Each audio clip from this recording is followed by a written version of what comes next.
Joe Rogan has revealed some surprising and honestly heartbreaking news about Alex Pereira's condition at UFC 313, and it could explain a lot of what we saw that night. During his Fight Companion stream while reacting to UFC London, Rogan shared details that hadn't been made public before. According to him, Pereira wasn't anywhere near 100%. He fought Magomed Ankalaev with a broken hand and was also dealing with norovirus, a brutal stomach virus that drains your energy and stamina. Here's exactly what Joe said during the stream. They say he fought with a broken hand and norovirus against Ankalaev. He fought with a broken toe before. When he beat Yuri Prohaska, he had a fucked up knee. Like, remember when he went and he tumbled at the end of the fight? Yep. That's because his knee wouldn't support him. He was basically fighting on one leg in the first fight.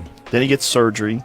I guess it's probably meniscus because he came back pretty quick. So let's stick to the facts here. Pereira went into UFC 313 with a broken hand. On top of that, he was sick with norovirus. That explains why, in the second round, after getting clipped, he looked way more defensive than usual. Rogan said Pereira forgot the game plan, kept backing up to the cage, and wasn't the same after that. This isn't a one-time thing either. Joe reminded everyone that when Pereira beat Yuri Prochaska, he was also dealing with an injury, an injured knee. At the end of that fight, when Pereira collapsed, it wasn't just exhaustion. His knee gave out. Rogan believes it was a meniscus tear, since Pereira ended up having surgery and returned fairly quickly. He's also fought with a broken toe before. At this point, it's clear Pereira has a habit of pushing through serious injury, facing top contenders with less than a healthy body, and still performing at the highest level. As for why he keeps doing it, Joe pointed to Pereira's age, 36 or 37, and the limited time he has left in the sport.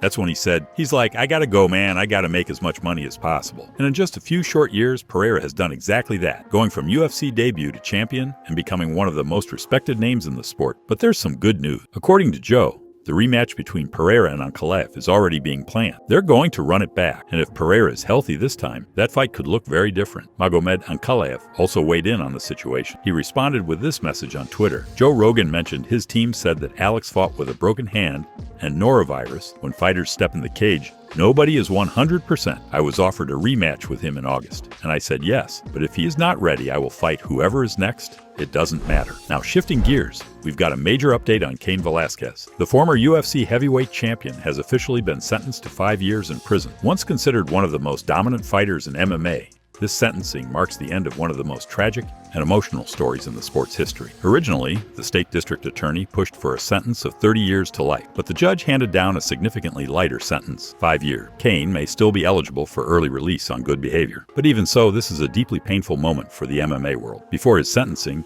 Cain addressed the courtroom and gave an emotional apology. He said, I am truly sorry. My actions were reckless and extremely dangerous. I'm ashamed and regretful for how I handled myself on the day of my crime. Out of all this, I wish safe healing for my family, and to the Goulart, I wish safe healing, and to the community, I wish safe healing. This statement reflects the weight he's been carrying since the day of the incident, one where he chased down and opened fire on a man accused of molesting his 4-year-old son. It's a tragic situation with no winners, and a reminder of how quickly lives can change, even for a man once on top of the fighting world. Let us know your thoughts below. Do Pereira's injuries explain what happened at UFC 313? And with a rematch reportedly lined up, who takes it if both men show up at 100%? Drop your opinions in the comments. Hit the like button if you found this update informative.